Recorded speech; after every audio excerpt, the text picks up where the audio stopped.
بسم اللہ الرحمن الرحیم۔ ایک چھوٹے سے قصبے کی کہانی ہے جہاں غربت اور تنگ دستی نے کئی گھروں کو اپنی لپیٹ میں لے رکھا تھا۔ تنگ و تاریک گلیاں، کچے مکان، ٹوٹے برتن اور خالی چولہے ان گھروں کی حقیقت بیان کرتے تھے۔ انہی گلیوں میں ایک غریب مگر غیرت مند باپ اپنے بیوی بچوں کے ساتھ رہتا تھا۔ اس کی زندگی کا سب سے بڑا اثاثہ اس کی بیٹی تھی، جو ہر روز اپنے ننھے ننھے خواب لے کر اس سے فرمائش کرتی اور باپ اپنے پسینے میں بھیگے وجود کے ساتھ اسے بھلا دیتا۔ یہ کہانی صرف غربت کی نہیں بلکہ صبر، شکر، باپ کی محبت اور اللہ کی آزمائشوں کی ہے۔ پھٹے پرانے کپڑوں میں ملبوس ایک مزدور ہر صبح سورج نکلنے سے پہلے گھر سے نکلتا۔ اس کے ہاتھوں پر چھالے اور پاؤں میں گھسنے والی مٹی گواہی دیتی کہ یہ محنت کش دن بھر خون پسینہ بہا کر اپنے اہل خانہ کے لیے روٹی کماتا ہے۔ اس کی بیٹی ننھے ننھے قدموں سے کھیلتی ہوئی اکثر کہتی، ابا جب میں بازار سے گزرتی ہوں نا تو کسائی کی دکان سے بہت اچھی خوشبو آتی ہے، کیا کبھی ہم بھی گوشت کھا سکتے ہیں؟ باپ اپنے خشک ہونٹوں پر ہلکی سی مسکراہٹ لاتے ہوئے جواب دیتا، بیٹی یہ ہمارا نصیب نہیں، میں چاہتا ہوں تجھے سب کچھ دوں مگر میرا ہاتھ خالی ہے، اللہ نے چاہا تو ایک دن تیرا یہ خواب ضرور پورا ہوگا۔ بیٹی ضدی نہ تھی مگر بچپن کا دل بھلا کب سمجھتا ہے۔ گوشت کی خوشبو اس کے دل کو کھینچتی، ہر روز وہی منظر ہوتا، بیٹی باپ کے ساتھ بازار جاتی، دکان پر لٹکتا ہوا گوشت دیکھ کر کہتی، ابا بس ایک ٹکڑا لے لو نا۔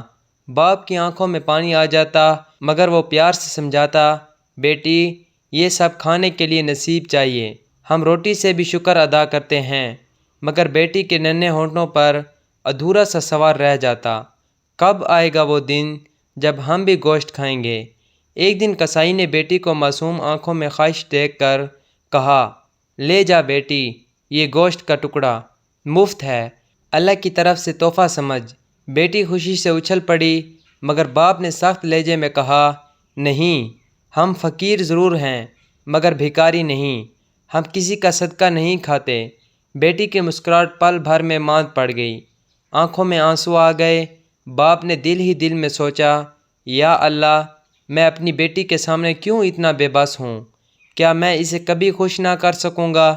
اسی لمحے وہ عزم کرتا ہے کہ مزید محنت کرے گا، دن رات اینٹیں ڈھونے لگتا، مزدوری میں اضافہ کر دیتا، مگر غربت کے شکنجے اتنے سخت تھے کہ 2 وقت کی روٹی بمشکل پوری ہوتی۔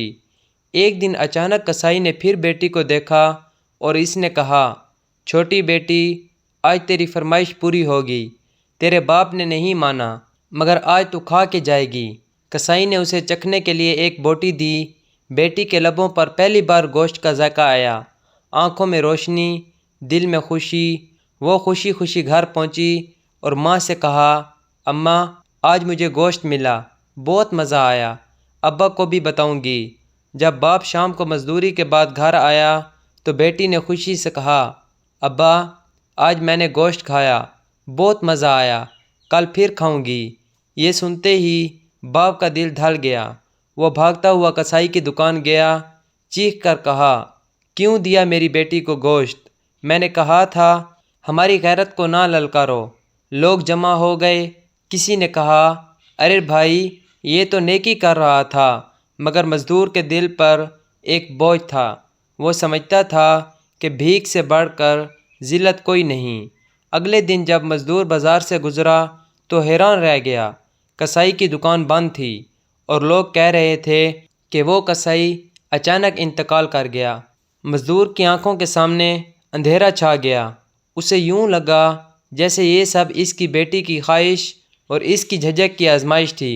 باپ گھر آیا، بیٹی دوڑتی ہوئی اس کے پاس آئی اور بولی، ابا میں آج بھی گوشت کھانا چاہتی ہوں۔ باپ نے آسمان کی طرف دیکھا، پھر بیٹی کے سر پر ہاتھ رکھا اور کہا، بیٹی اللہ نے تجھے سکھانا چاہا ہے کہ سب کچھ دنیا میں نہیں ملتا، جو نصیب میں ہو وہی انسان کو حاصل ہوتا ہے۔ لیکن کبھی غیرت اور ایمان کے سودے پر خوشبو کے خواب نہیں دیکھنے چاہیے۔ بیٹی خاموش ہو گئی، مگر اس دن کے بعد وہ کبھی گوشت کی ضد نہ کرتی۔ سبق: یہ کہانی غربت، صبر اور غیرت کی عکاس ہے۔ ہمیں یہ سکھاتی ہے کہ اللہ جسے جو دیتا ہے وہی اس کے لیے بہتر ہے۔ دوسروں کے مال پر نظر نہ رکھو۔ غیرت اور ایمان کی حفاظت سب سے ضروری ہے۔ بچوں کی خواہشات پوری کرنا والدین کا فرض ہے، مگر ایمان کی قیمت پر نہیں۔ سوال: اگر آپ اس مزدور کی جگہ ہوتے اور آپ کی بیٹی ایسی خواہش کرتی تو کیا آپ اپنی غیرت اور اصولوں پر قائم رہتے یا خواہش پوری کرنے کے لیے سمجھوتا کر لیتے؟